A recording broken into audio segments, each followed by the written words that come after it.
Murah hati itu tidak melulu tentang materi, tapi murah hati tidak bisa jauh-jauh daripada karakter memberi. Orang disebut murah hati itu karena dia pisah dengan sesuatu yang berharga demi seseorang yang dikasihinya, yang jauh lebih berharga daripada apa yang dia bisa berikan kepadanya.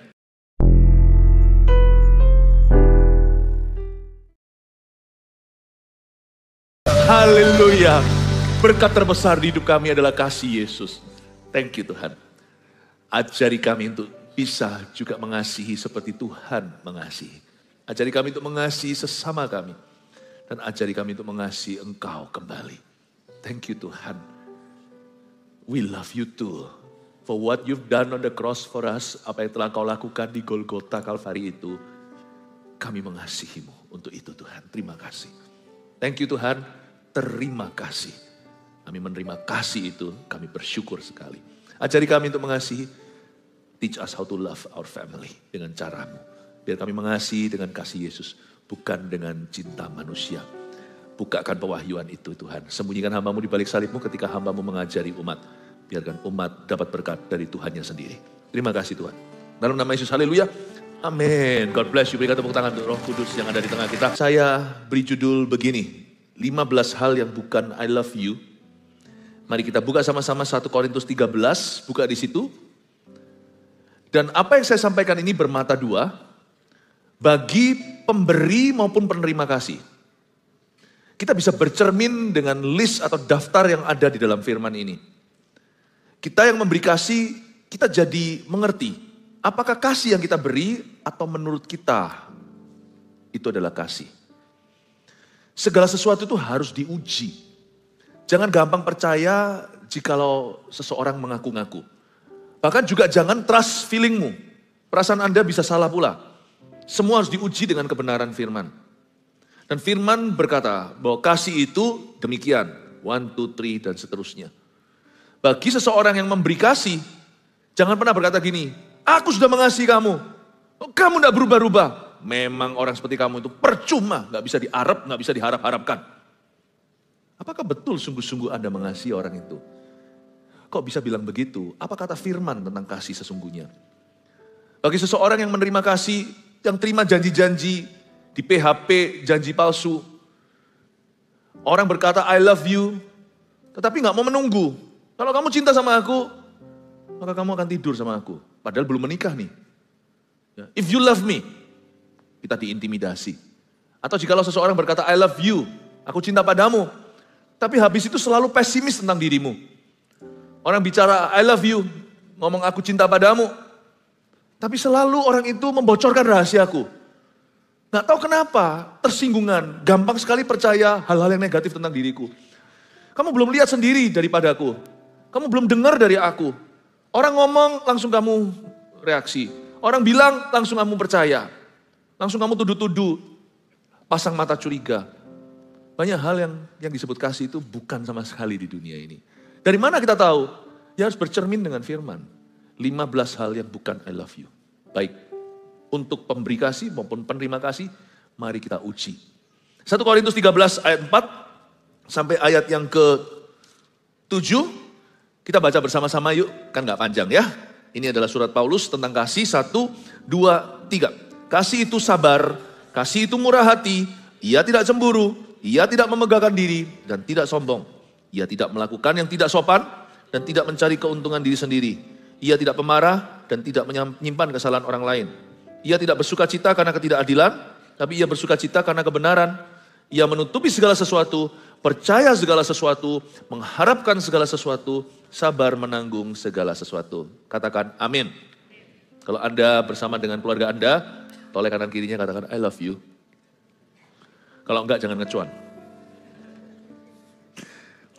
Mari kita bertumbuh dalam kasih. Yesus ajari kita bahwa kita harus tinggal dalam kasih-Nya. Bukan kasih kita, kasih-Nya. Kalau kita tinggal dalam kasih Tuhan, minta apa saja diberikan. Itu bukan transaksi, tapi itu firman Allah. Kalau Anda tinggal dalam kasih, permintaan Anda pasti akan sesuai dengan kehendak-Nya. Kita pasti akan berbuah-buah. Perintah Tuhan yang utama itu kasih. Kasihilah Allah dan kasihi sesama. Sama manusia. Jadi tidak ada yang lebih tinggi dari kasih, kasih yang paling besar. Nah definisi kasih, itu dia. Tapi saya coba ambil dari sisi opposite atau lawan kata. Apa yang bukan kasih?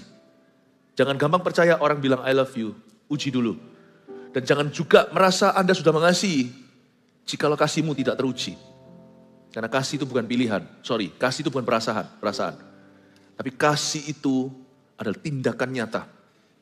Dan kasih Tuhan beda dengan cinta manusia. Kita mulai dengan yang pertama. Aneh sih.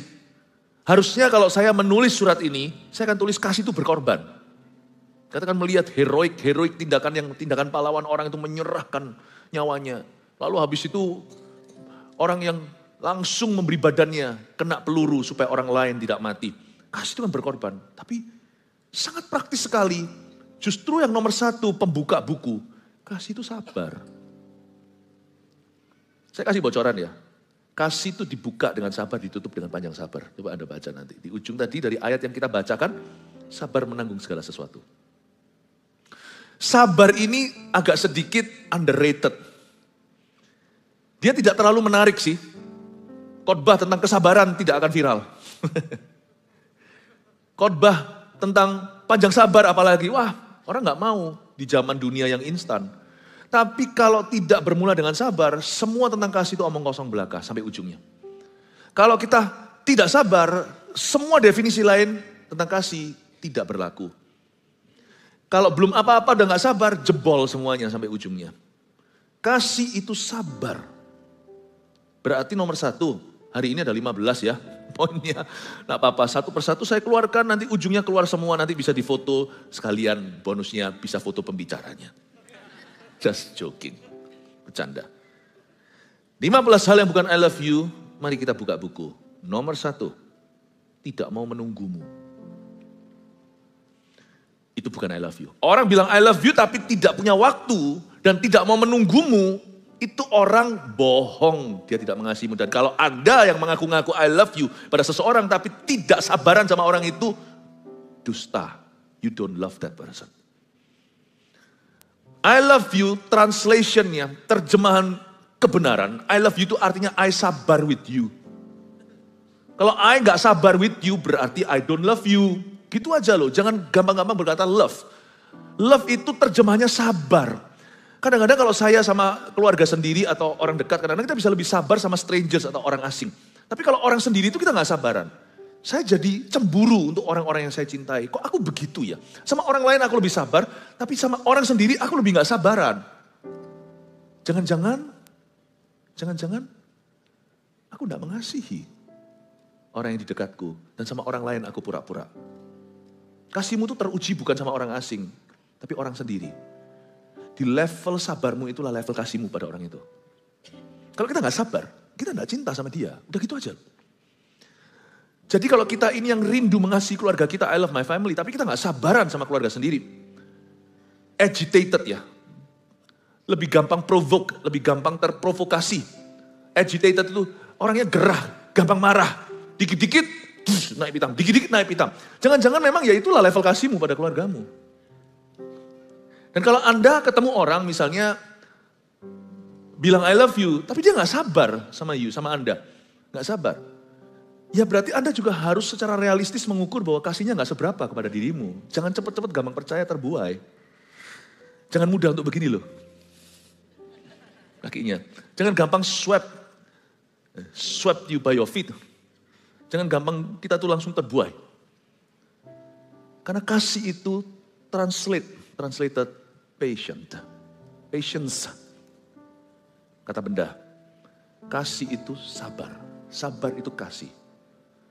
Kalau you sabar sama aku, you love me. Udah gitu aja. Mau tahu kita itu seperti apa cintanya sama keluarga? Uji kesabaranmu sendiri. Sebab 15 hal yang bukan I love you itu dimulai dengan nomor 1. Tidak mau menunggumu. Don't believe it's love. It's not. Itu just what you think is love, it's not. Itu apa yang Anda kira kasih. Banyak kesalahpahaman dalam dunia kasih. Kita mencampur baurkan kasih dengan cinta. Cinta itu bukan kasih, itu bukan infatuation atau bukan cinta, perasaan, the feeling of love atau falling in love. Kasih itu adalah sebuah kualitas Allah. Allah adalah kasih. Dan kasih itu dalam definisi firman, kesabaran dulu. Jadi 15 hal yang bukan I love you, saya mulai nomor 1. Tidak mau menunggumu, itu bukan I love you. Paham ya Bapak Ibu Saudara? Yang pacaran, yang tergesa-gesa ambil barang yang bukan miliknya, yaitu seks sebelum nikah, sebelum diberkati. Jangan percaya bahwa pria itu mencintaimu. Kalau kali ini laki-lakinya yang memaksa. Don't believe a thing. Anda harus langsung pasang mata jeli. Yang ada cintai yang nanti suatu hari menikah dengan Anda ini adalah pencuri. Kebetulan yang dicuri itu daripadamu. Mungkin sama-sama mau, tapi karena dia tidak mau menunggumu, dia mau seks sekarang, bukan nanti setelah nikah. He does not love you, he loves your body, not you. Dan mencintai badanmu, bukan mencintaimu. Ya. Good luck menikah dengan orang begitu. Kalau badannya berubah nanti waktu hamil, jangan sampai dia cari gitar di tempat lain. Paham maksud saya? Body gitar? Bukan itu. Segala sesuatu yang adalah kasih itu mau menunggu. Love waits for the best. For his partner, for his friend. Kasih itu selalu menunggu yang terbaik. Yang dari Tuhan. Dalam diri orang lain. Dan dalam dirinya. Itu kasih. Yang kedua, kasih itu setelah sabar. Kasih itu murah hati. Murah hati itu tidak sama dengan murahan. Orang gampangan, bukan. Murah hati itu seringkali terjadi lewat sebuah kalkulasi. Tapi pada akhirnya selalu karakter yang menang. Orang yang mengasihi tidak mungkin pelit dengan siapa, kepada siapa yang dia kasih. Kalau dia mengasihi orang ini, dia pasti akan royal dengan orang itu. Karena di mana hatimu berada, di mana hartamu berada, di situ hatimu berada. Kalau Anda punya hati, harta Anda pun akan ke situ. Murah hati itu berbagi. Murah hati itu memberi. Memberi itu bukan dengan impulsif atau dengan gegabah. Seringkali memberi yang paling baik, memberi pemberian yang paling berkenan, baik itu kepada Tuhan maupun kepada sesama kita. Itu penuh perhitungan, tapi gak pernah hitung-hitungan sama Tuhan. Dan gak pernah perhitungan dengan orang yang Anda kasih. Kalkulasi yang Anda lakukan itu adalah supaya objektif dalam pengaturan. Kita harus manage bukan cuma waktu kita juga harus bisa manage dana. Murah hati itu tidak melulu tentang materi. Tapi murah hati tidak bisa jauh-jauh daripada karakter memberi. Orang disebut murah hati itu karena dia pisah dengan sesuatu yang berharga demi seseorang yang dikasihinya. Yang jauh lebih berharga daripada apa yang dia bisa berikan kepadanya. Makanya jangan percaya orang Kristen yang berkata mengasihi Tuhan, tapi pelit sama Tuhan dan sama pekerjaan Tuhan. Don't believe it. Karena kasih itu teruji di mana harta berada. Dari situ kita tahu hatinya di mana. Saya nggak bicara tentang pemberian saja. Orang-orang yang suka menggunjang-ganjingkan soal ini sebenarnya kemungkinan besar mereka bukan seorang pemberi sungguhan. Karena seorang pemberi tidak akan banyak bicara. Tidak akan banyak bicara. Demikian pula, jikalau Anda mengasihi seseorang, Anda tidak mungkin kikir, tidak mungkin pelit dengan orang itu. Kasih itu murah hati. Apa yang bukan kasih? Apa yang bukan I love you? Nomor 2, pelit denganmu. Pelit denganmu. Tahu nggak ya, sebenarnya saya beritahu dulu, saya kasih bocoran. Laki-laki sama perempuan itu pikirannya beda. Cowok itu kepinginnya apa? Pergi nge-gym, dia nggak ada salahnya. Dia mau badannya itu six pack lah, semua lah ya. Yang nanti di sebelah sininya karena angkat besi dadanya bisa goyang-goyang. Mau kiri atau kanan? Kiri, tok kanan. Kalau menurut saya nggak tahu karena saya bukan perempuan. Menurut saya itu tidak membuat wanita juga, oh itu enggak sih. Enggak sih. Perempuan enggak terpukau dengan itu. Sungguhan. Kayaknya laki itu salah paham di seluruh dunia. Kalau memang Anda suka ya lakukan sebagai hobi. Tapi jangan kau kira bahwa perempuan akan terbuai gara-gara itu. Perempuan yang benar enggak akan begitu. Perempuan yang salah, enggak tergantung dengan bodimu sebenarnya. Tergantung dengan pribadianmu, yaitu mobil pribadi, rumah pribadi, jet pribadi. Kalau yang salah ya sudah salah lah. Mau bodinya itu bodybuilder atau bukan itu enggak masalah. Dia enggak lihat itunya. Kalau yang sudah salah ya sudah materialistis ya materialistis. Dia enggak akan peduli Anda looknya. Yang penting Anda punya. Tapi yang benar, nggak mungkin cari yang gituan kok. Paham maksud saya ya? Maksud saya mau ngomong apa sih? Begini loh. Saya kasih bocoran ya. Yang perempuan kalau merasa ini benar nanti tolong bantu gitu supaya saya tahu saya di rel yang tepat ya. Cewek itu paling turn off. Lihat laki-laki itu yang pelit. Apa sih? Mana? Yang cowok jangan ketawa dong. Ya kalian-kalian ini, kita-kita ini yang jadi korban. Tolong diam kalau disembeli. Saya ulang, yang paling buat turn off, misalnya kalau Anda lagi diajak kencan, keluar habis itu, pas lagi, nggak tahu kenapa pas bilnya keluar itu selalu Anda mau ke WC. Atau langsung tunggu-tungguan. Tidak ada yang bisa membunuh kesempatan kedua, daripada kalau lihat lakinya diam aja. Dia mau bayar kalau Anda sendiri, tapi Anda datang dengan 2 teman lain. Kalau dia berani ajak Anda kencan, meskipun itu dengan teman, ya dia berani bayar dong. Kalau enggak ya jangan. Kira-kira, makanya itu jangan kejar yang terlalu tinggi di atas. Kira-kira lah levelnya itu 11-12. Ya kan? Nah kalau tiba-tiba itu semuanya, temannya di sana, apalagi di depan teman-temannya, 2-3 cewek, teman-teman ceweknya. Mereka bertiga katakanlah Anda sendiri, wah jagoan 007. Tapi nggak mau bayar. 007-nya mantap, tapi waktu bilnya itu 700, 700.000. Gimana kalau kita split the bill? Kita bayar sebagian, saya bayar dia aja, langsung Anda pasti di ghosting setelah itu. Betul ya? Saya itu mau coba tahu term-termnya anak-anak muda hari ini, nggak ngerti-ngerti ghosting. Nggak ada yang lebih membuat wanita itu kecele, bahasa Surabaya cegek, membuat mereka jadi turn off. Rasa gitu, meskipun dia bodinya itu kiri kanan mau goyang bisa. Gak dicari itunya. Kalau dia pelit, that's it. That's it. Betul gak yang cewek? Laki diam. Perlu obat batuk kelihatannya. Pelit denganmu. Sudah, masih batuk terus. Kayaknya trauma nih, orang-orang masih ada banyak trauma hati. Kasih itu murah hati. Pelit denganmu itu bukan I love you. Bukan berarti foya ya. If you love me, buy me Ferrari. Bukan begitu. Tetapi kalau orang pelit, jangan percaya dia itu peduli denganmu. Dia care for you. Nggak usah percaya. Kalau kita bilang cinta Tuhan, kita pelit sama Tuhan. Kalau kita bilang cinta manusia, kita pelit sama manusia. Tapi kita berani foya pada diri sendiri. Tapi kikir kalau sama orang lain. Jangan gampang percaya. Makanya itu kalau kita berkata I love someone, beranilah bayar harga. Harga itu tidak tentu materi dan duit. Waktu, tidak perhitungan. Berkorban tidak merasa seperti gimana, seperti Yakub waktu cinta Rahel. Dia ditipu sama Laban, mestinya 7 tahun jadi 14. Dan dia merasa 7 tahun kemudian itu seperti 7 hari doang. If you love someone, Anda akan willing to pay the price.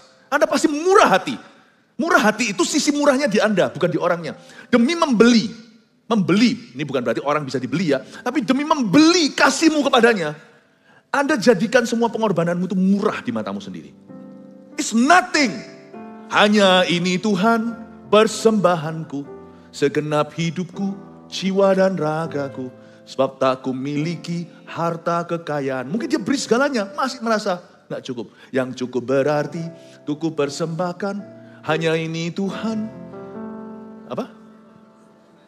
Itu dia, terimalah Tuhan persembahanku, pakailah hidupku sebagai alatmu. Hidup pun dikasih semua, seumur hidupku. Karena kita cinta sama Tuhan, kita merasa apa yang kita beri itu murah di mata kita.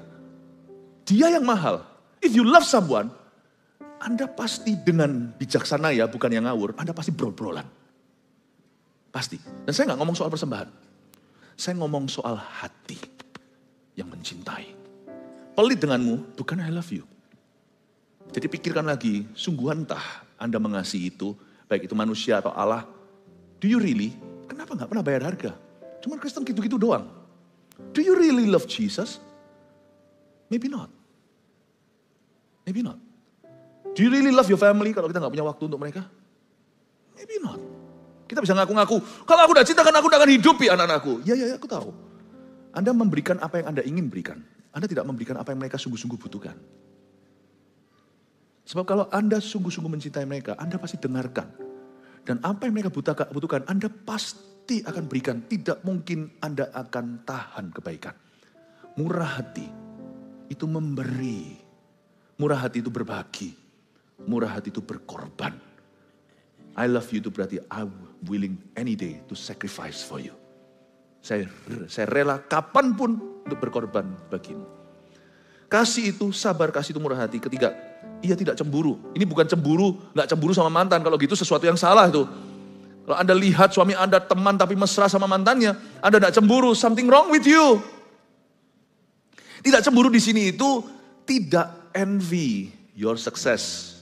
Berarti yang ketiga, yang bukan I love you adalah jikalau dia iri akan suksesmu. Kalau ada orang mengaku-ngaku cinta, ini saudaraku nih, berarti aku senang dia sukses. Tapi ketika Anda sungguhan sukses, dia nggak suka. Dia sesungguhnya tidak mencintaimu, dia mencintai dirinya. Selama kau ada di bawahnya, dia cinta. Sekali kau mengatasinya, termasuk dalam kepemimpinan, bisa juga loh. Orang yang kita didik jadi jagoan, lebih hebat dari kita. Sebenarnya kasih itu belum teruji sampai orang lain sukses. Sampai orang lain kau kasih itu sukses, Anda bisa bahagia enggak untuk suksesnya? Kalau Anda iri akan suksesnya, kalau dia dibawa Anda belas kasihani, belas kasihan itu bukan kasih. Kasihan, bahasa Surabayanya sano. Bahasa Jawa Tengahnya sake. Itu bukan kasih. Kasihan itu peti atau piti. Kasihan itu adalah amal. Kasihan itu adalah jenis kasih yang lebih receh sifatnya. Atau yang lebih sifatnya recehan. Ini bukan candaan, recehan maksudnya itu koin-koin, sen-sen. Bukan kasih sesungguhnya yang bisa Anda berikan. Jadi orangnya tidak cemburu. Jadi kalau dia sampai cemburu karena suksesmu, cemburu akan keberhasilanmu, orang yang iri akan keberhasilan Anda, orang itu tidak mengasihi Anda. Dan juga ujilah dirimu sendiri. Kalau kita bilang kita cinta seseorang, dan orang itu akhirnya dipakai Tuhan lebih dari kita. Diberkati dulu, doanya dijawab. Kita bilang kita cinta sama sister kita. Kita cinta sama adik kita. Misalnya sama-sama perempuan nih, kakak beradik. Sudah menikah kurang lebih dalam tahun yang sama. Tiba-tiba Anda susah dapat momongan. Dia dapat dulu. Dulu cintanya luar biasa sama adiknya. Tapi ketika adiknya diberkati, ngalami mujizat dulu. Kita tiba-tiba merasa gak terima. Kok adikku dapat dulu? Kita cemburu. Jadi love dulu antara sister itu cuman sifatnya insting saja. Instinktif atau seperti hewan. Tapi hatimu gak pernah memilih untuk sungguh-sungguh mengasihi saudara perempuanmu. Sebab ketika dia hamil dulu. Menikahnya 11-12. Ini tahun ini, dia tahun depan. Tapi dia yang menikah belakangan malah dapat momongan, Anda sudah 7 tahun tidak punya keturunan. Dokter bilang A, bilang B, hati Anda enggak, tiba-tiba dalam hati kecil Anda, kok enak adikku bisa dapat anak dulu. Padahal aku loh yang pelayanan dulu, wah masuk semua bumbu rohaninya. Dia loh enggak bagaimana, kenapa begini, kenapa enggak adil? Lalu kita protes pakai adik kita dan berkata, kenapa dia? Apakah itu kasih? Bukanlah.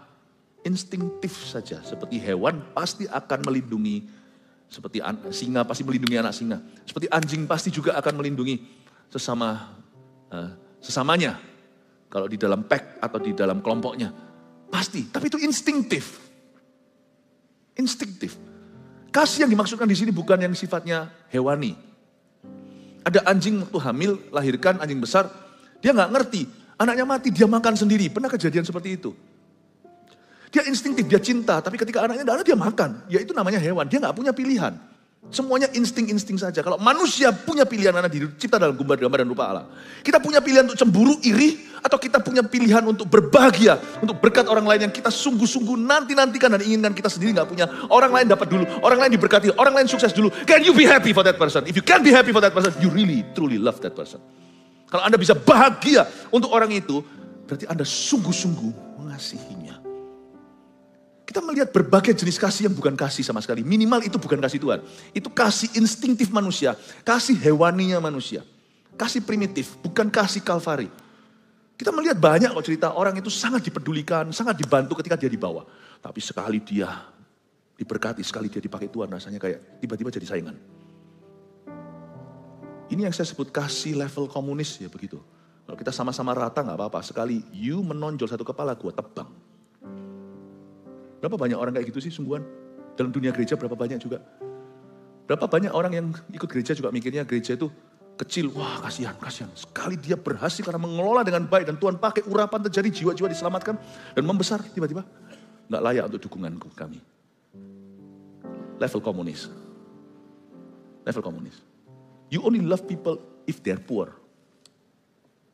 Kita hanya mencintai orang kalau mereka itu miskin, terpuruk. Di bawah. Tapi sekali mereka mulai naik stratanya, mulai dipakai oleh Allah. Bukankah kita mengasihi itu harus selalu loving people to greatness.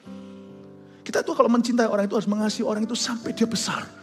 Makanya itu saya komitmen sebagai seorang pemimpin rohani, kalau ada orang di bawah saya dipakai Tuhan lebih. My goodness, gembala regional siapa tiba-tiba jadi luar biasa. Saya hatinya tuh happy sekali. Kalau enggak, saya bohongi diri sendiri, saya bohongi siapa? Berarti saya tidak mengasihi mereka.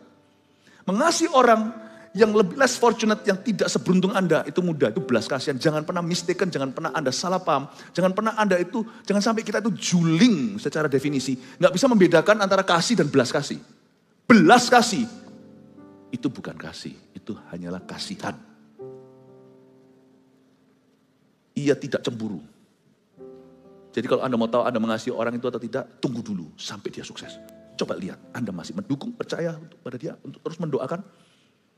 Dan Anda terus punya best wishes, harapan-harapan indah untuk orang itu. Paham ya Bapak Ibu Saudara?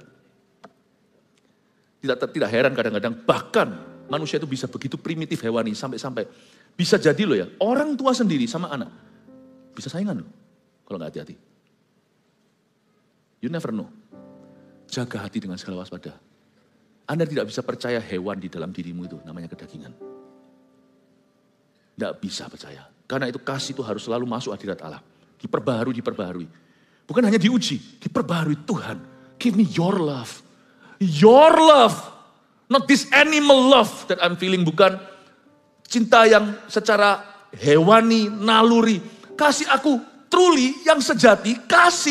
Kasihmu Yesus, your love. Kasihmu Tuhan. Ajarilah kami ini. Tahu lagu itu? Nanti tolong siapkan aja lagu itu. Saya suka sekali lagu lama itu. Ajarilah kami ini saling mengasihi. Harus diajari, bukan yang naluri. Naluri itu alami. Ini yang supranatural. Ajarilah kami ini saling mengampuni. Ajarilah kami ini kasih-Mu ya Tuhan. Kasih-Mu sungguh tiada batasnya. That kind of love yang disebut di 1 Korintus 13. Bukan kasih instinktif naluri. Semua kita sudah punya itu. Tidak perlu belajar lagi. Not your love. His love. Bukan cintanya kita. Kasih Allah. Karena kasih yang tidak pernah gagal ditulis 1 Korintus 13. Kasih yang terbesar kan. Demikian tinggal iman, pengharapan, kasih. Dan kasih yang terbesar adalah kasih. Dikatakan bahasa roh, nubuatan semuanya itu. Semua itu hanya karunia sementara di dunia. Tetapi kasih tidak pernah gagal. Kasih apa yang tidak pernah gagal? Kasih manusia aja bisa gagal. Kasih orang tua aja bisa gagal. Kasih Yesus tidak bisa gagal. Give me your love. Your love, oh Jesus. Kasih-Mu ya Tuhan. Ia tidak cemburu. Baru 3, ada 15. Ayo cepat. Ia tidak memegahkan diri. Katakan tidak memegahkan diri. Yang berikutnya. Yang nomor 4. Apa yang bukan I love you. Yaitu pamer yang tidak kau punya. Kalau ada orang ngomong terus pamer-pamer tentang dia punya apa, koneksinya pamer itu gak tentu barang. Tapi juga bisa menonjolkan diri.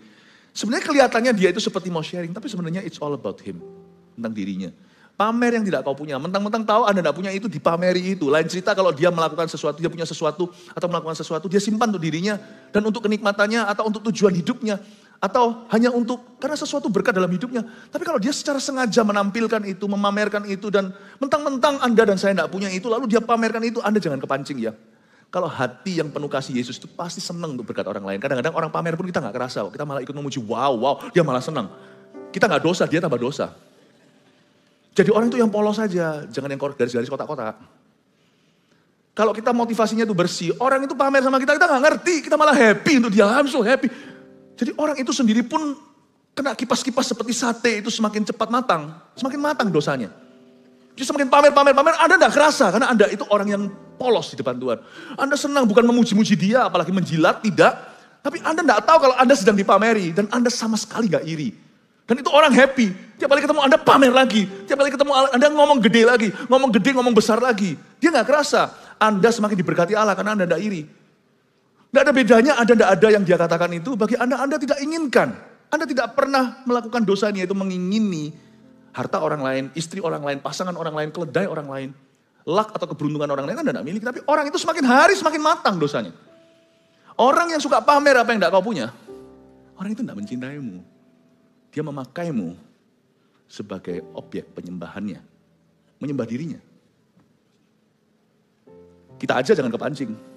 Salah itu bisa dari dua sisi. Ada orang salah ngomong sama Anda Anda juga jadi salah di depan Allah, nah itu salah kaprah, itu salahmu sendiri. Tapi kalau ada orang salah pun tidak mempan sama kita nggak salah-salah. Orang salah pun kita nggak kerasa dan kita terus memuji Tuhan. Satu sisi aja yang salah, jangan ikut-ikutan. Orang mau marah sama Anda, jangan ikut-ikutan marah. Orang mau jahat sama Anda, jangan balas dengan kejahatan, itu berarti 2 banditnya. Tapi kalau orang jahat itu pilihan dia, kalau Anda mau jadi orang benar itu juga pilihanmu. Pilihlah jadi orang benar, pilihlah untuk hidup di dalam kasih Yesus. Abide in my love. Tinggallah dalam kasih. Tuhan perintahkan di Yohanes 15, abide in my love. Gak cuman mengasihi, tapi tinggal dalam kasih itu. You stay, abide in my love. Kata abide itu bukan stay seperti kita itu staycation atau kita di hotel, kita nginep sebentar. Abide itu bukan cuma ngontrak. Belilah rumah di sana, tinggallah di situ, jadikan permanen adresmu. Kata abide in my love, tinggallah dalam kasih. Sampai-sampai gak mempan orang salah sama Anda. Jangan irilah sama berkat orang lain. Tapi kalau Anda lihat, ada orang suka pamer. Pamer hokinya, pamer ininya, segalanya, ngomong besar sama Anda. He doesn't love you. He's loving himself. Dan kalau Anda dan saya orang itu bertobatlah, berarti Anda tidak mencintai siapa-siapa. Sebab orang yang mengasihi, dia tidak kasih, karena kasih tidak akan memegahkan diri. Jadi apa yang bukan I love you nomor 4 tadi?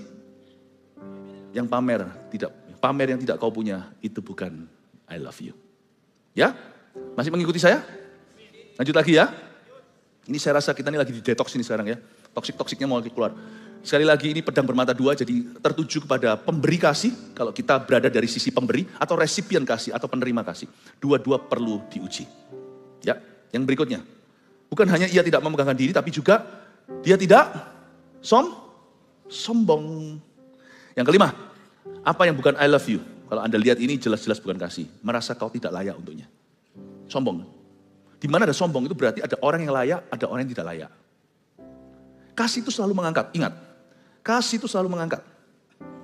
Segala sesuatu yang sifatnya kasta dan menjadikan Anda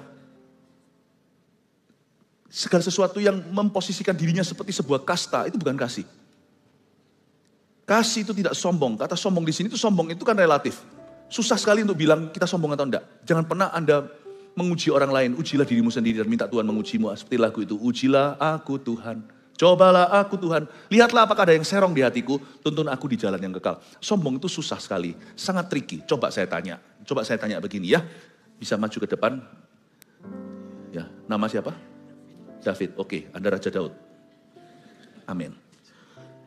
Anda sombong enggak? Susah lu jawab. Apapun yang kau jawab serba salah. Saya kasih beritahu terus terang. Saya ini terus terang. Saya akan ngomong sama Anda apa adanya. Anda jawab ya salah, enggak salah. Saya janji itu. Anda jawab ya. Wow, semua orang tepuk tangan, rendah hati dia mengakui kesombongannya. Apakah Anda sombong? Karena Anda tahu Anda nanti akan ditepuki tangan dan orang mengira Anda rendah hati. Jadi waktu Anda jawab Anda sombong, yes saya sombong, Anda mengaku, itu sebenarnya tricky di dalam hati. Anda tahu Anda akan dikagumi. Jangan-jangan pengakuanmu tidak tulus. Kalau Anda berkata, tidak aku tidak sombong, jelas-jelas sombong. Mana ada orang yang rendah hati mengaku-ngaku dirinya itu paling rendah hati. Kalau Anda berkata, aku tidak sombong, berarti Anda sombong. Jadi gimana? Jawabannya iya atau enggak? Bagus sekali jawabannya, makanya ini Jemaat GMS luar biasa hikmatnya. Biasa aja. Kasih tepuk tangan untuk David, kasih tepuk tangan. Susah gitu loh, jangan pernah sekali kita tuh seolah-olah seperti dipakai Holy Spirit, Roh Kudus, ngeflow atau gimana lalu habis itu menghakimi orang lain, kamu ada roh sombong. Jangan begitu. Kita semua itu pasti ada kesombongan. Karena Tuhan belum selesai sama kita. Untuk berkata, saya tidak sombong, sombong banget. Untuk berkata, saya sombong, motivasimu apa ngaku-ngaku? Supaya dipuji manusia. Susah. Tapi hari ini kita belajar sesuatu. Sombong itu paling gampang untuk diuji dalam diri kita sendiri. Kalau kita merasa lebih layak dari orang lain, dan orang yang kita ngaku-ngaku I love you, kita merasa dia gak layak untuk kita, itu bukan kasih. Jikalau Anda seorang pria mengejar wanita, dan Anda di-hanging terus, hal-hal gini bisa kejadian. Anda selalu hanging? Selalu digantung. Anda jadikan gantungan.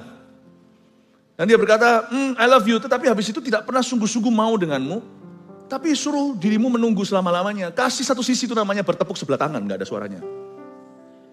Anda terus suruh menunggu. Tapi dia menunggu kandidat yang lain. Tunggu dulu siapa yang lebih worthy for me. Siapa yang lebih layak untuk saya. Jangan bodoh. Jangan tunggu wanita itu. Jangan tunggu. Karena dia tidak pernah bermula dengan I love you atau memberimu kesempatan. Dia tidak pernah memberi dirinya kesempatan untuk mengasihimu.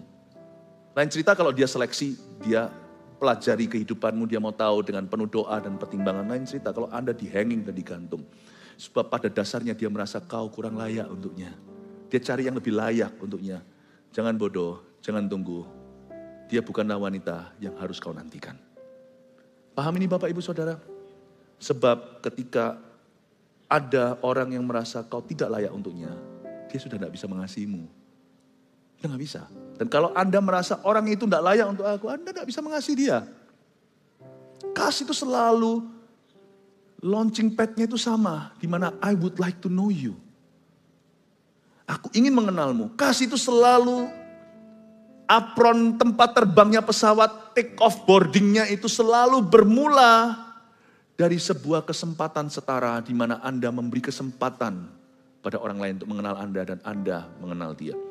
Kalau sudah ada perasaan you not worthy for me, Anda tidak layak untuk saya. Sudah tidak ada kesempatan. Amin Bapak Ibu Saudara. Merasa kau tidak layak untuknya, berarti ada kesombongan. Sombong sih semua orang ada, tapi kalau sombong towards you, sombong terhadap dirimu, itu sudah matinya kasih. Sombong towards you, sombong terhadapmu, itu sudah matinya kasih. Makanya orang yang merasa dirinya di atas seseorang sudah tidak mungkin bisa mengasihi orang itu. Tidak bisa. Kalau Anda dan saya mau mengamalkan kasih, mesti rendah hati. Kasih tidak cocok sama sombong. Kasih itu cocoknya sama rendah hati. The beginning place, tempat permula atau palungan kasih, itu selalu rendah hati. When you're humble, you can love everybody. Kalau Anda rendah hati, Anda bisa mencintai semua orang dengan mudah. Kasih tidak lagi menjadi tantangan, lebih gampang. Karena orang yang merasa dirinya miskin di hadapan Allah itu gampang mengasihi semua orang. Dikit-dikit dikasih sesuatu, dia terima kasih. Pernah sekali suatu hari saya berada di ibu kota. Ini terjadinya puluhan tahun lalu. Ya sekitar belasan tahun lalu, saya itu berada di belakang seorang ibu-ibu. Ibu-ibu itu tasnya jatuh waktu dia masukkan itu mungkin nggak persis gitu kan. Anda kan tahu kan, kalau semuanya tasnya itu masuk ke dalam X-ray itu, kalau di airport, kalau ditaruh bagaimana, ada nyantol gitu nggak masuk, ada juga yang jatuh, ditinggal gitu aja langsung masuk. Gitu ya.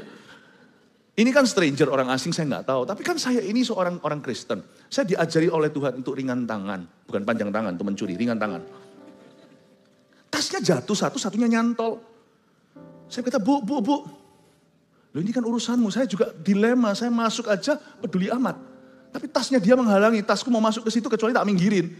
Ya sudah akhirnya singkat cerita, jatuh tasnya saya angkat. Dia tahu loh itu tasnya jatuh, saya nggak angkat. Dia noleh kok, saya angkat.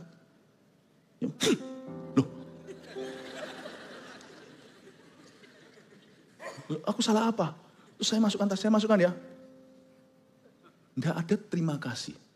Mungkin di dunianya semua orang melayani dia, semuanya itu tunduk. Dia merasa, aku di atas everybody. Susah jadi orang yang penuh kasih. Kalaupun dia sekali-kali mengasihi, itu pasti di depan kamera untuk pencitraan. Tidak pernah ada ketulusan. You cannot love if you're not humble. Nggak bisa. Coba masuk dalam pelayanan, sok-sokan. Nggak mungkin Anda bisa mengasihi rekan pelayananmu. Apalagi sama atasannya, aku merasa lebih hebat kok. Sama bawahannya pasti main perintah, pasti main intimidasi. Pasti nanti ya, kicking kanan, kicking kiri. Itu pasti sudah. Itu pasti senggol-senggolan itu luar biasa. Nggak mungkin bisa. Kalau Anda dan saya sombong terhadap seseorang, kalau sombong terhadap di hadapan Tuhan itu pasti ada. Tapi kalau sombong terhadap orang itu sudah jalan mati. Jalan buntu. Never do that. Karena semakin kita merendahkan hati di depan orang, lama-lama kita pun akan semakin rendah hati di hadapan Tuhan. Kebalik ya, jangan rendahkan hati di hadapan Tuhan sama orang sok-sokan, sombongnya luar biasa. Rendah hati itu bukan dia kepada Tuhan. Karena kita tahu kita kalah. Rendah hati itu sama orang di bawah kita. Atau minimal yang setara. Setelah itu barulah nilaimu semakin tinggi, hatimu semakin merendah di hadapan Allah. Rendah hati itu bukan diamalkan kepada Tuhan. Karena kita tahu kita kalah. Siapa kita melawan Maha Kuasa? Coba pernah lihat gak? Orang Kristen yang sungguh-sungguh, wah rendah hati itu. Tapi setelah keluar, wih sombongnya. Terima kasih aja gak pernah terucap. Dari mulutnya ketika seseorang memberi dia tisu, memberi dia minum, memberi dia melakukan sesuatu membantu dia, gak pernah ada thank you. Saya suka bahasa Indonesia. Bahasa Indonesia itu bukan thank you. Saya sampai sekarang gak ngerti thank itu artinya apa. Tapi bahasa Indonesia itu bagus. Terima kasih. Dibantu bukan terima bantuan, tapi terima kasihmu. Gampang sekali untuk merasa thank you, terima kasih. Hanya orang yang rendah hati yang bisa mengasihi. Makanya itu kalau Anda dan saya mau bertumbuh dalam kasih, mesti rendah hati. Jangan rendah hati di depan Tuhan, itu pelan-pelan. Rendah hati itu terhadap seseorang dalam hidupmu. Be humble, please. Mari kita saling mengingatkan. Ya, saya juga sama-sama. Kita nggak ada sesuatu yang perlu disombongkan. Ayat 5, ia tidak melakukan yang tidak sopan. Tidak melakukan yang tidak sopan. Yang 6, poin 6, membuatmu merasa tidak nyaman. Apa yang bukan I love you? Kalau orang itu melakukan sesuatu yang tidak nyaman kepadamu. Itu bukan I love you. I love you tapi membuat orang itu, yang pacar Anda itu melakukan sesuatu yang membuat Anda tidak nyaman. Tuhan itu memberi kita alarm clock sekalipun kita tidak tentu punya banyak hikmat. Tapi setiap kita itu punya intuisi dan punya nurani. Kok nggak srek ya? Misalnya seseorang yang merupakan predator yang suka melecehkan, itu kan biasanya selalu dimulai dengan kasih permen-permen dulu, itu anak-anak kecil kan kasihan. Mungkin om-om yang tidak waras, cari boy atau anak-anak kecil, pria kecil, bocah kecil, laki-laki, lalu lecehkan secara seksual, itu cerita kan sudah pasaran. Kan selalu dimulai itu. Kalau Anda tahu dalam nuranimu, aku nggak srek sama ini. Lari, run. That is fake love. Itu bahkan bukan kawiannya. Tas-tas kawian itu malah lebih bagus. Sangat menyolok perbedaannya. Barang kalau bukan asli itu, kalau bukan kasih, jangan percaya dengan I love you kalau dia membuatmu merasa tidak nyaman. Tidak nyaman. Karena itu kasih akan selalu mentolerir kekurangan orang. Saya maksudkan bukan moralitas. Kalau orang itu tidak bisa begini, kita kadang-kadang memang kita diizinkan Tuhan untuk push seseorang. Saya ngerti. Tapi most of the time, sebagian besar, kasih itu akan berbunyi understanding. Bisa dimengerti. Kasih itu tidak akan memaksakan dan berkata, kamu harus begini, begitu. Kadang-kadang kasih itu hanya kita berkata, it's okay. Kayak film aja, it's okay not to be okay. Saya nggak pernah nonton itu by the way. Saya nggak ngerti itu apa. It's alright. Kadang-kadang elusan itu bisa membuat hidup orang itu berubah loh, berbeda. It's okay loh. Kamu nggak apa-apa. Kamu nggak lengkap nggak apa-apa. Kamu nggak bisa ini nggak apa-apa. Aku nggak maksa kamu. Tapi ada hal-hal tertentu yang beda ya. Dalam dunia kerajaan Allah, kadang-kadang Allah bekerja dengan dahsyat. Seperti Yunus yang ditelan ikan, kadang-kadang harus push secara supranatural dari Tuhan. Itu perkecualian. Tetapi pada dasarnya kasih itu selalu menunjukkan understanding. Dia tidak akan melakukan sesuatu yang membuatmu rasa tidak nyaman. Berikutnya yang ketujuh. Dan dia tidak mencari keuntungan diri sendiri. Yang ketujuh, apa yang bukan I love you, menjualmu jika dia bisa. Dia akan mencari keuntungan diri sendiri. Menjualmu jika dia bisa. Hari-hari ini kalau Anda mengasihi anak Anda yang masih kecil segalanya, jangan demi konten lah semua diginiin. Zaman-zaman kejahatan. Kayaknya Anda bangga sama itu, tapi Anda tidak memperhatikan keamanan atau keselamatan anak Anda. Sebenarnya di zaman semuanya ini pencitraan atau di zaman dimana narsis ya kata orang. Orang itu akan menjual sesamanya jika itu bisa menguntungkan dan bisa menaikkan ratingnya atau followers dan sebagainya. Sungguhan. Saya sendiri kadang-kadang juga merasakan itu di masyarakat. Pernah sekali pas lagi makan, ini bukan curcol ya. Mau foto ya kita foto bareng-bareng, tapi pas makan kan lagi gitu. Masa nggak tahu bedanya orang video dengan lagi chatting kan gini pura-pura. Tapi saya nggak marah. Hak-hak orang lah, saya yang harus hati-hati. Makan sedikit tisuan. Kan nggak lucu nanti kalau keluarnya di... Tapi coba lihat ya, zaman ini zaman edan. Semua itu robot, manusia itu jadi robot. Semua demi konten. Tak jual kamu kalau bisa demi kontenku. I cannot understand. Makanya saya nggak heran, Paulus nggak tahu teknologi, nggak tahu semua sosial media, tapi dia sudah berkata, di akhir zaman kasih manusia akan menjadi dingin. Orang akan jadi objek. People become objects. Kasih tidak akan mencari keuntungan diri sendiri. Dia akan memikirkan dari sisi situ, sekalipun situ bukan sesuatu bagi dia. Tapi kita akan mengasihi, minimal ingat, orang siapapun yang ada di sekitar kita, dia itu anak seseorang, paling tidak Tuhan mengasihi dia. Even your enemies, musuhmu, tetap ingat, Yesus mati untuknya. Saya kadang-kadang harus ingatkan diri sendiri kalau saya lagi jengkel dengan seseorang yang gitu-gitu sih gak masalah, itu bagi saya itu konyol-konyol. Tapi yang berencana itu loh, hal-hal yang menjengkelkan yang direncanakan oleh orang-orang yang memusuhi. Hal-hal yang memang sudah dimatang-matang dirancangkan. Yang kayak gitu aja kadang-kadang kalau saya mau upset marah itu rasanya, gitu. Tiba-tiba Roh Kudus ingatkan, Yesus sudah mati untuk dia. Jadi saya kira-kira lah sama orang. Saya kira-kira. Saya diingatkan bahwa minimal kalau seseorang memanggil dia papa di rumah. Paling tidak mamanya cinta sama dia. Kasih tidak akan mencari keuntungan diri sendiri. Coba kira-kira sama orang. Kasih itu moderat dalam hal mencari apa yang bisa menguntungkan kita. Lihat apakah itu at the cost, apakah itu mengorbankan dignity atau kehormatan seorang atau tidak. Kasih itu pasti akan kepo yang bersih. Kepo sampai sisi sejauh itu. Orang lain kira-kira gimana? Padahal itu bukan urusanku. Aku begini, lu mau apa? Tetapi karena kasih, saya takut akan Allah. Saya selalu mikirkan sejauh itu dari sisi sana, kira-kira lah sama orang. Kasih. Semoga hal-hal ini membuat Anda, makanya khotbah-khotbah seperti ini harus dicerna pelan-pelan. Ya, nah kasih. Lanjut lagi, sudah nomor 6 ya nih, masih ada beberapa. Nomor 7 sudah ya. Nomor 8 sekarang, ia tidak pemarah, katakan pemarah, tidak pemarah. Apa yang bukan I love you? Orang yang mudah tersinggung denganmu, itu bukan I love you. Sekali lagi, pemarah di sini itu bukan ngamuk-ngamuk terus. Pemarah di sini itu agitated, artinya orang yang mudah terprovokasi secara emosi. Jadi kalau Anda mau tahu hari ini level cintamu pada suamimu seperti apa, kalau Anda mudah tersinggung sama dia, berarti hari ini Anda kurang cinta, udah gitu aja. Atau dengan istri, suami sebaliknya, dengan anak juga.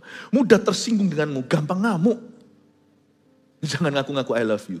Bagi pemberi cinta, jangan Anda merasa Anda sudah mengasihi. Atau penerima cinta, Anda jadi ngerti, oh ya oke. I think ngomong aja dalam hati lah, gak usah protes. I think gak usah gini, she loves me not. She loves me not. Gak usah lah, Anda mau tahu she loves you or she loves you not, gampang dia tersinggungan gak? Udah gak usah, dia cinta aku, dia gak cinta aku, dia cinta. Ngapain? Lihat aja, dia tersinggungan gak sama Anda. Dan langsung Anda tahu dia cinta gak. Gampang kan? Anda belajar sesuatu? Amin? Saya bisa lanjut sedikit? Oke, bisa. Puji Tuhan. Kasih itu sabar. Berikutnya yang nomor 9. Ia tidak pemarah dan tidak menyimpan kesalahan orang lain. Katakan tidak menyimpan kesalahan orang lain. Berarti lawan kata kan? Ini semua kan lawan kata. 15 hal yang bukan I love you berarti lawan katanya tidak menyimpan kesalahan orang lain. Ya menyimpan kesalahan orang lain.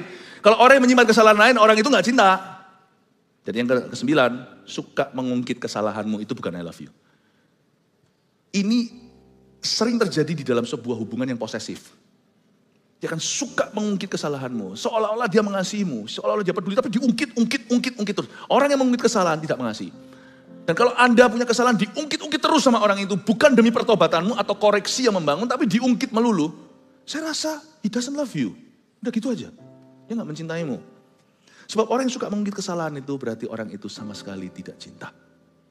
Sebab orang karena kasih itu tidak akan menyimpan kesalahan. Kasih malah justru punya satu kualitas namanya pikun seperlunya. Sungguhan, kasih itu bisa melupakan banyak kesalahan dan menutupinya. Kok bisa menyimpan kesalahan itu lawan kata kasih. Oke? 10. Ia tidak bersuka cita karena ketidakadilan. Nomor 10, apa yang bukan I love you ini saya balik semuanya. Saya kasih arus negatifnya yang bukan I love you apa. Kalau kasih di sini dia tidak bersuka cita karena ketidakadilan, berarti yang bukan kasih, berarti yang bukan kasih itu bersuka cita karena ketidakadilan. Bahasa sehari-hari begini, nomor 10 poinnya adalah senang ketika kau jatuh. Anda pernah lihat mama yang udah ngomong sama anaknya gitu, lalu habis itu anaknya jalan itu jatuh, nggak tahu rasa lu, kapok. Hari itu apapun tetap yang namanya kasih ibu, saya nggak ragu, tapi saya percaya that is not love. Kasih tidak akan bersuka cita karena ketidakadilan. Jadi yang bukan I love you adalah orang yang senang ketika kau jatuh. Kapok, tahu rasa, biar cerah. Tuhan menghukumnya. Kalau memang kasih sekalipun Tuhan menghukum itu fakta, Anda pasti bersyafaat seperti Abraham untuk Sodom Gomora. Orang yang punya waktu dan punya tenaga untuk berkata, tahu rasa, itu orang yang mengasihi. Jadi Anda harus tahu, kadang-kadang Tuhan izinkan kita mengalami arus bawah, itu supaya kita bisa tahu siapa sahabat sejati kita, siapa bukan. Saya bersyukur untuk masa-masa lembah di dalam hidupku. Itu memisahkan, saya langsung tahu yang sungguh-sungguh mengasihi saya dengan yang tidak, itu kelihatan. Karena ketika engkau jatuh, saya maksudnya jatuh ini bukan moralitas ya, semoga jangan. Jatuh itu bisa jadi tentang tekanan kehidupan atau semacam kegagalan atau suatu situasi yang tidak kondusif bagi hidupmu dan itu menghimpitmu ke bawah. Pada saat itu Anda akan lihat ada dua tipe orang-orang yang bersenang-senang atau beria-ria karena kejatuhan Anda. Mereka bersuka cita karena ketidakadilan yang terjadi atasmu. Atau mereka yang berkata, I'm standing by you. Aku berdiri di sisimu. Dan orang yang begitu itu kasih. Makanya itu kalau Anda mau mengamalkan kasih, cari orang sengsara. Cari orang ketika di bawah. Jangan ketika sukses banyak orang teman, tapi ketika dia bangkrut, Anda ulurkan tangan dan Anda doakan. Di situ Anda membuat yang namanya forever friends. Itulah eternal friends itu di sana. Ketika di lembah itulah keluar yang namanya sahabat kekal. Amin Bapak Ibu. Justru ketika orang itu terpuruk, Anda akan lihat siapa senang dia jatuh, siapa yang turut menangis dengan dia dan turut membangun. Ia tidak bersuka cita karena ketidakadilan, tapi ia bersuka cita karena kebenaran. Ini sekarang saya tambahkan, nomor 11. Berarti orang yang bersuka cita karena kebenaran itu kasih, tapi yang tidak bergembira karena kebenaran itu bukan kasih. Jadi yang nomor 11 yang bukan I love you adalah, tadi senang ketika kau jatuh, sekarang orang yang tidak senang ketika kau berhasil. Nah itu bukan kasih. Ketika Anda berhasil, akan muncul dua tipe orang. Tiga tipe tepatnya. Ada orang yang bersenang dengan Anda tapi motivasinya A, supaya kecipratan. Tapi ada orang yang senang dengan Anda tanpa meminta apa-apa. Anda berhasil itu sudah cukup good news for me. Tidak perlu aku dapat sesuatu. Ada teman-teman yang tulus. Dan biasanya orang-orang begitu yang sama dari lembah sama Anda. Dari lembah. Yang tiba-tiba teman tidak diundang muncul semua ketika Anda berhasil itu banyak nanti. Apalagi yang minta pinjaman. Nah, itu kalau bicara tentang berhasil di dunia marketplace atau dunia bisnis. Tapi berhasil nggak cuma materi.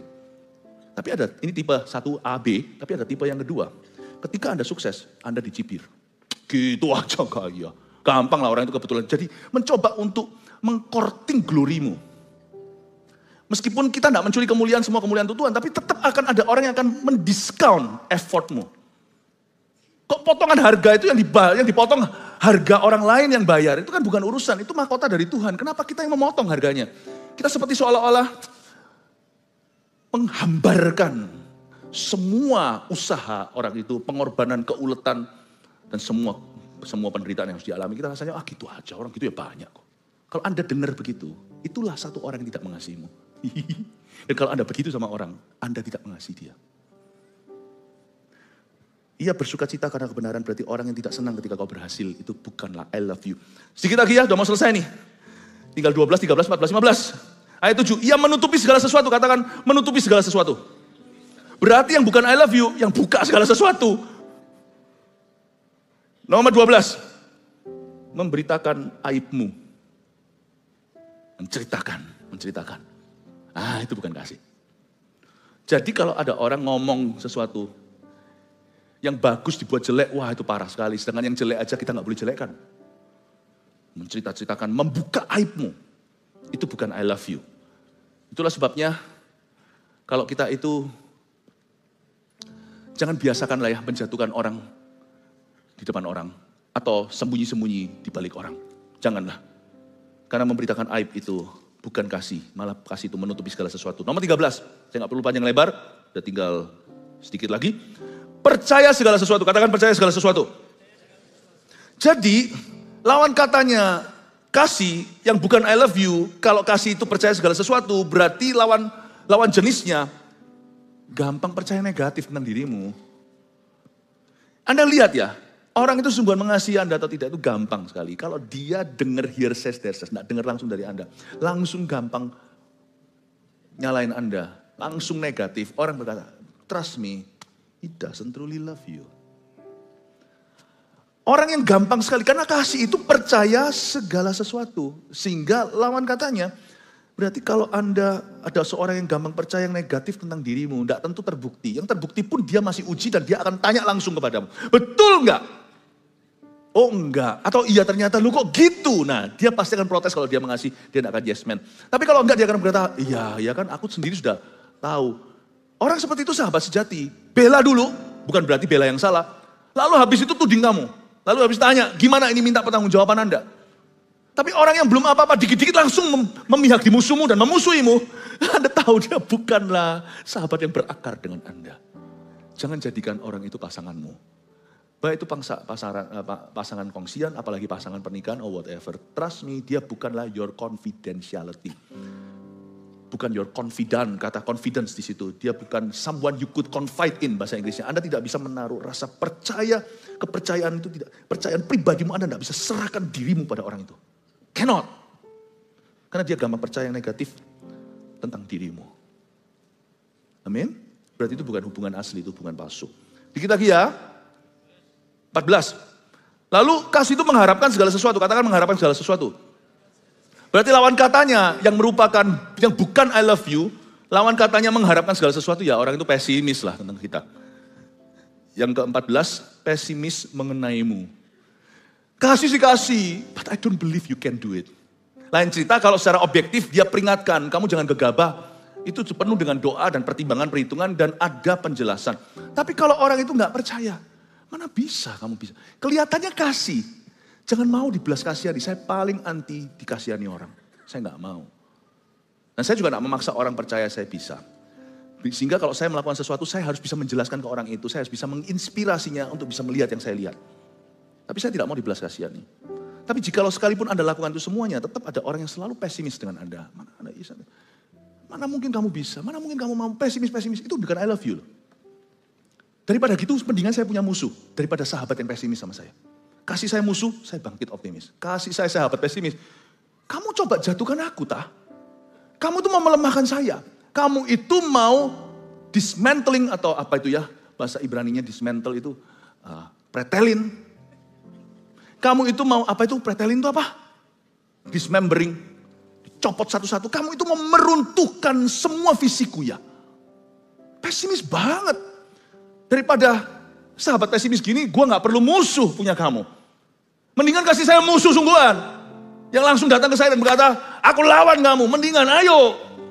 Kalau ini bukan bicara tentang berantem, bukan. Tapi bicara tentang kepercayaan. Daripada seorang sahabat yang mencium pipi saya seperti Orpa. Mencium Naomi, katanya ciuman tapi meninggalkan. Mendingan daripada Yudas yang mencium pipi kanan. Dan berkata, inilah Tuhan, ambillah dia, tangkaplah. Saya gak perlu sahabat yang mencium saya dan berkata, I don't believe you. I don't need that. Dan saya tidak mau jadi sahabat kayak gitu pada siapapun. No. Kalau saya bilang saya mengasihi jemaat ini, I believe you can change. Saya percaya Anda bisa berubah. Kalau saya berkata saya mengasihi gereja ini, saya percaya Anda pasti bisa bertumbuh. Orang jahat pun di sini akan diubahkan. Berapa banyak orang nanti akan mencibir, oh jemaat gini-gini. Gereja itu bukan cuma rumah sembuh, kadang-kadang juga rumah sakit. Please jangan cercah jemaatku. Jemaatnya Kristus sih, coba sekali-kali saya ngaku. Mereka baru 1-2 bulan di sini. Kasih kesempatan, 1-2 tahun. Saulus ini akan berubah jadi Paulus. Kasih itu pasti yang membelamu dan berkata, no! Kamu jangan tuduh, kasih dia waktu. Dia pasti akan berubah. Oh gereja begini, orang Kristen begini, oh CG begitu kok begini-begitu. Emangnya CG itu semuanya sehat? Orang-orangnya? Enggak. Kasih waktu. Aku tahu jemaatku. Mereka pasti akan berubah. Wah gitu-gitu. Saya kasih itu komitmen untuk berada di sisi optimis di sampingmu. Meskipun kadang-kadang kita taruhan loh lakukan itu. Sungguh kadang-kadang taruhan. Kita gak tahu apakah betul nanti Anda bisa berubah. Pokoknya gue bela dulu di depan. Hajar dulu musuh. Berkata jangan lancang kau. Bilang begini dan begitu. Ini anakku, ini adikku, ini saudaraku. Ini suamiku, ini istriku. Nggak usah bela buta, mentah-mentah. Enggak. Tapi Anda optimis. Setelah Anda ngomong sama musuh, Anda berkata sama mereka, please berubah. Come on, cambuklah itu. Ayo maju, aku bantu. Kasih itu begitu. Bela, aku optimis. Kamu jangan pesimis. Di sini kita optimiskan mereka. Dan berkata, ayo come on, I will assist you. Jadilah sahabat yang begitu. Dalam pernikahan juga, topanglah suamimu, hai istri. Istri, suami, pahami istrimu. Jangan sampai Anda menjadi jangkarnya yang membuat dia akhirnya tenggelam. Tapi menikah dengan Anda, istri Anda yang sudah luntur dalam hidupmu, yang sudah menangkap visimu, semua sekarang hidupnya adalah tentang suaminya. Jangan Anda tenggelamkan dia, justru jadilah motor boatnya. Jadilah mesin boatnya pada motor, pada perahu itu untuk membuat dia laju. Hani, sayangku, mama atau apapun Anda panggil istrimu. Apa yang bisa aku lakukan untuk membuat mimpimu tercapai? Whatever your dream is. Pak, mama gak kepingin apa-apa kok sepiring berlian. Nah itu aku gak bisa nyampe. Kalau pernikahanmu sehat kan akan minta yang gitu-gituan. Aku punya mimpi seperti ini. Aku akan bantu. Kamu menikah sama aku. Memang 2 menjadi 1. Tapi aku gak mau kamu merugi. I love you. I believe in your dream. Kecuali kalau mimpinya merampok bank ya lain cerita. Itu perlu pertobatan. Kalau mimpinya sesuatu yang baik dan tidak salah dan dibenarkan. Orang yang optimis denganmu, itu orang yang paling mengasihimu, yang paling optimis dan yang paling mencintaimu. Paham ya? Terakhir ya? Anda diberkati Tuhan? Sabar menanggung segala sesuatu. Mulai sabar, ujung sabar. Coba lihat, sabar itu jangan kau remehkan. Memang tidak viral. Tapi sabar itu alfa omeganya kasih loh ya. Kasih itu bukan romansa. Kasih itu kesabaran. Dan kali ini sabar disebut sebagai sabar menanggung segala sesuatu. Berarti apa lawan katanya yang bukan I love you? Menyerah atas dirimu. Mirip dengan yang tadi. Ini sudah di titik bawah. Orang yang sabar menanggung segala sesuatu. Lawan katanya orang yang sudah menyerah atas Anda. Give up. Give up. Makanya pernikahan bisa berakhir pada perceraian itu bukan karena tukaran. Bukan karena berantem. Tadi saya kasih hikmat bertengkar. Jadi semua jemaat kita sudah dilatih cara bertengkar yang benar. Hari ini kita diajari apa di gereja? Diajari berantem. Tapi cara firman. Saudara tahu nggak apa? Pernikahan itu gugur bukan karena banyak konflik. Konflik itu sehat, bisa sehat. Sekalipun konfliknya nggak sehat, bisa jadi berkat.